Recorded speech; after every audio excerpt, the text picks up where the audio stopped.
Praise the lord. దేవుని నామానికి మహిమ కలుగును గాక. ఈరోజు ఫిబ్రవరి 7, 2026 బైబిల్ చదివారా? నేనైతే ఈరోజు 2 దినవృత్తాంతాలు 21వ అధ్యాయం నుండి 30వ అధ్యాయం వరకు చదవడానికి దేవుడు సహాయం చేశాడు. మరి ఇక్కడ ఉజ్జియా గురించి మనం చూస్తాం. ఉజ్జియా చిన్న వయసులోనే రాజైపోతాడు. రాజైపోయి యెహోవాకి ఇష్టడుగా బ్రతుకుతాడు, యెహోవాని ఆశ్రయిస్తాడు, ఎన్నో గొప్ప కార్యాలు తన జీవితంలో చూస్తాడు. ఇక్కడ ఒక వచనంలో ఉంటుంది, అతడు యెహోవాను ఆశ్రయించినంత కాలము దేవుడు అతన్ని వర్ధిల్ల చేశాడు. మనం కూడా జీవితంలో వర్ధిల్లాలి అంటే మన దేవుడైన యెహోవాను మనం ఆశ్రయించాలి. ఆమేన్.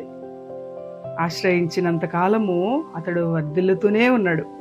అలాగా తన వర్ధిల్లుతూ ఉండగా దేవుడు అతన్ని స్థిరపరిచాడంట.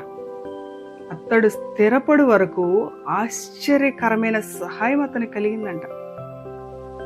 అంటే అసలు ఆ సహాయము ఎక్కడి నుండి వస్తుందో తెలియదు, కానీ దేవుడు అతనికి ఆశ్చర్యకరమైన తన సహాయాన్ని అందించాడు. ఇక కింద వచనంలో చూస్తే, అతడు స్థిరపడిన తరువాత తన మనస్సును గర్వించి చెడిపోయాడు. ఒకవేళ నువ్వు కూడా స్థిరపడి వర్ధిల్లినాక మనస్సులో గర్వం ఉందేమో మనం చూసుకోవాలి. స్థిరపడని వాళ్ళైతే దేవుని ఆశ్రయిస్తున్నామా లేదో చూసుకోవాలి. స్థిరపడిన వాళ్ళైతే గర్వం మనలో ఉందా లేదో చూసుకోవాలి. గర్విస్తే మనం చెడిపోతాం. ఉజ్జియా ఏం చేశాడు? మనస్సును గర్వించి చెడిపోయాడు. దేవుని దృష్టికి ద్రోహం చేయడానికి కూడా ముందుకెళ్ళిపోతాడు.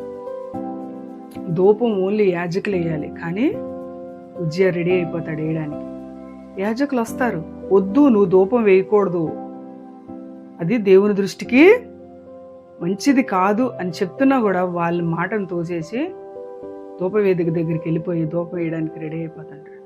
ఇంకా యాజకులు చూస్తుండగానే అతని నొసటి మీద కుష్ఠరోగం మొదలవుతుంది. యాజకులు చూస్తుండగానే అతనికి కుష్ఠరోగం కలిగినప్పుడు దేవుడు తనని ముత్తాడని తెలిసి తనే బయటికి వెళ్ళిపోయాడు. తన మరణ దినము వరకు అతడు కుష్ఠరోగిగానే ఉన్నాడు. దేవుడు మనల్ని దీవిస్తే మనం గర్వించాలా? ఇంకా లోబడే ఉండాలా? ఎందుకంటే ఈ రోజులో దేవుడు దీవించాడన్న గర్వంతో ఊగిపోవద్దు. గర్విస్తే మనం చెడిపోతాం. ఈ రోజున మనకు కావాల్సింది తగ్గింపు. తగ్గింపుదనం ఎంతమందికి ఉందో చూసుకోవాలి. తగ్గింపు ఉంటే మన అంతం వరకు కూడా మనం వర్ధిల్లుతూనే ఉంటాం.